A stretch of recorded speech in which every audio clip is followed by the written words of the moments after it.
Kids.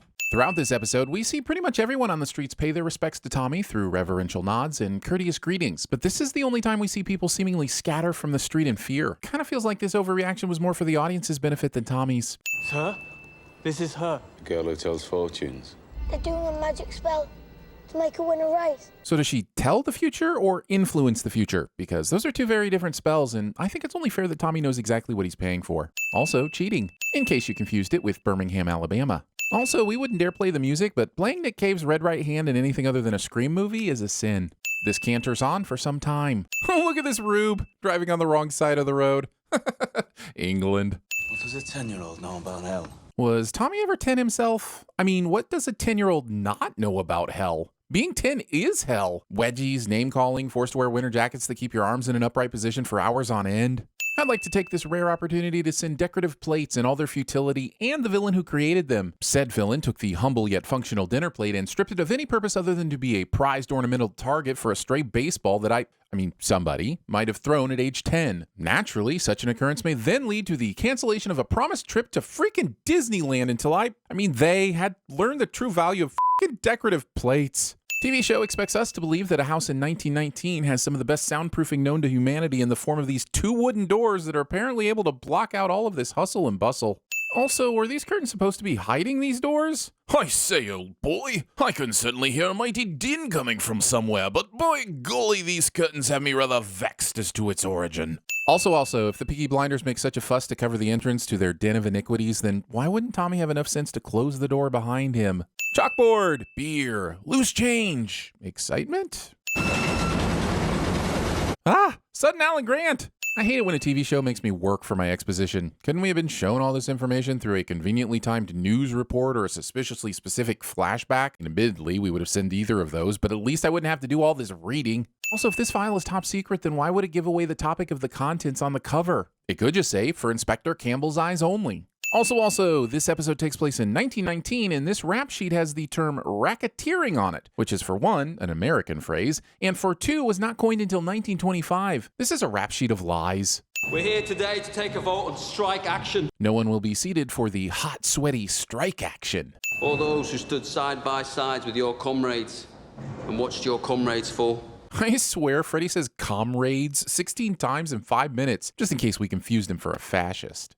Raise a hand, all those who want to strike! Yeah! If the point of this meeting was to vote on whether or not to take strike action, this meeting was entirely pointless. Judging by these cheers, it doesn't seem like there was anyone on the fence or even close to voting against it. This feels like another one of those scenes made exclusively to exposit all over me. And I hate being exposited over without consent. Crown of a prince. Holy shit, are there razor blades in there? Then why the did he tap poor Finn here on the head like this? I got to go, mate! Danny, you're home. We're all home in England. You're not in France. I'm not saying the show gets everything right, but it does go out of its way to highlight how poorly returning service people were cared for, both mentally and physically, by the government that sent them to war in the first place. A lesson, unfortunately, we still can't seem to learn today. Bring the bill to the Peaky Blinders. Gamble commercials. How did Aunt Polly know that he was going to take this exact route at this exact time? How long has she been waiting here? Has she been pulling this gun on random people until she found her man? Also, no one seems to care about this woman holding a man at gunpoint in the middle of the f***ing day on what looks like a relatively busy street. If you're over 5 feet and can fight, come to Birmingham. That's heightist and pacifist-ist. They say Catholic men who crossed them used to disappear in the night. Yeah, but we ain't IRA. We bloody fought for the king. Be that as it may, you're still doing some pretty sketchy stuff that the police have every right to be investigating. Hey, I'm just saying, don't cap me or anything. You have nothing more to say to this meeting, Thomas? No, nothing that's women's business. That's sexist. And you're seriously pulling this with Aunt Polly? Did no one show him the alleyway scene? Can we rewind that for him? Inside, we found 25 Lewis machine guns, 10,000 rounds of ammunition, 50 semi-automatic rifles, 200 pistols with shells. As much as Tommy's tipsy tearaways can be blamed for stealing this a good portion of the blame has to be laid at the feet of the morons who decided to leave this unspeakable amount of weaponry in such an unguarded and highly vulnerable position to be stolen in the first place by, and I repeat, a group of inebriated imbeciles. Also, I guess these are now Tommy guns. Dump them somewhere the police can find them. Where exactly would that be then? I can't think of anywhere Tommy could dump the guns that would guarantee the police finding them first, except a police station, of course, and that's clearly too risky. Any road, what they should do is dump them somewhere and then anonymously tip the police off to their location. Tommy and Polly are acting like they've never accidentally stolen a shipment of guns before, and it shows. Tell Charlie to dump them tonight. No, he won't move contraband under a full moon. I'd give all the sins back if we discovered the rival gang was a group of werewolves. I got tickets for the Penny Crush. They're showing a Tom Mix picture. Deep cut. Buy the cut. Soon, we'll tell them. When? How did the family meeting go?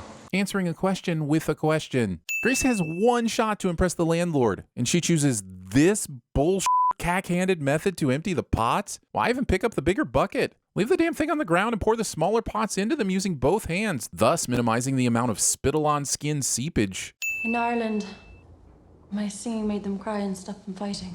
Well, I hope you know a lot of songs. Why does any of this convince him? Not one of his original concerns has been addressed. This was never about her ability or vocal talent, but the fact that she is too pretty and will be abused by the customers. But, of course, none of that matters because the plot needs her to get the job, so get the job she shall. The vicious, merciless gangs who blind those at sea. Come now, you can't really judge them for that. Blinding those that don't see would be rather counterproductive.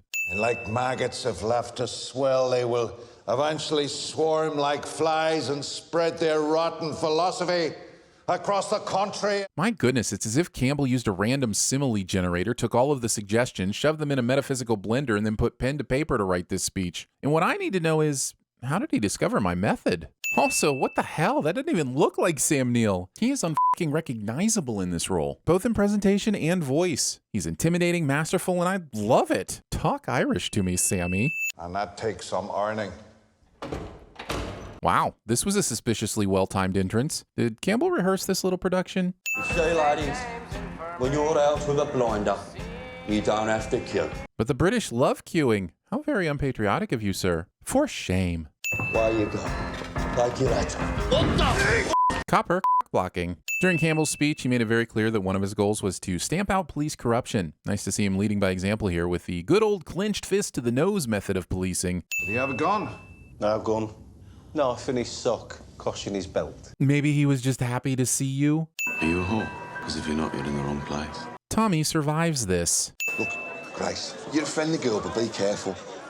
If I say something's on the house, then say nothing to whoever you're serving. To be fair, Grace didn't say anything other than It's on the house. Tommy then immediately volunteered the slur that followed. I suppose, if anything, it's a nice reminder that we as a society have moved on from this kind of victim shaming. You know what he'd do if he found out about us? You could try. But earlier he said, Oh, I'm scared of them, all right. so which one is it? Or does his attitude towards his brummy bait noir change depending on what the scene requires for dramatic effect? Because it really shouldn't. I say go home, crazy man. You're gonna come back! Ho detto va a casa, scemo. You're gonna come back! I said go home.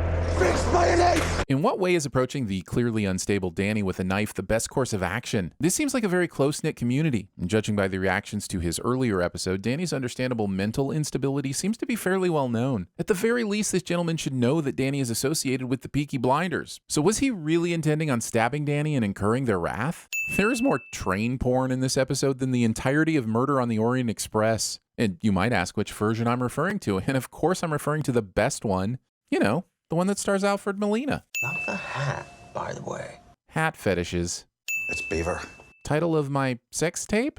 I want everything accounted for, down to the last bullet. If you wanted them accounted for, perhaps you shouldn't have made them so damn easy to steal in the first place. You just won a world war, and you've been foiled by 3 drunken brummies who weren't even trying to steal them. Are you in possession? I am, sir. Despite their admirable attempt at subterfuge, this is still a very public place to meet, especially considering they have suspiciously arrived in town on the same day and embedded themselves rather deeply into the criminal underbelly, albeit in different forms. Made all the more sinnable by the fact that Grace gives up any pretense that she isn't talking to Campbell after less than 2 minutes. Danny, as you know, the man you killed was Italian. Those 2 men over there, not his brothers. Well, Stone, the crows, wasn't that a coincidence? Tommy wanted you to think it was real. Try and knock some sense into you. A shell full of sheep brain, so it's pretty bad. It may well beat the permanent alternative, but this was an astonishingly cruel thing to do to a man that is already suffering from acute PTSD. Now, I'm not expecting this to be necessarily taken into account in 1919, but damn it, Tommy. Hasn't the man got enough keeping him up at night without adding another near-death experience?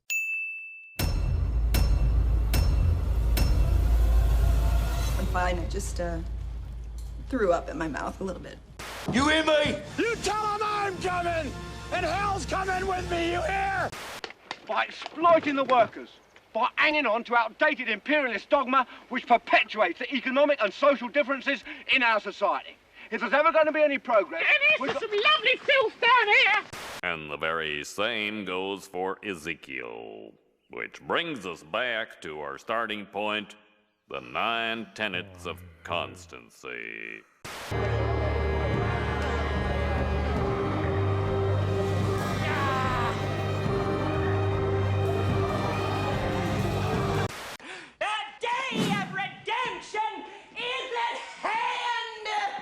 Repent, and thou shalt be saved.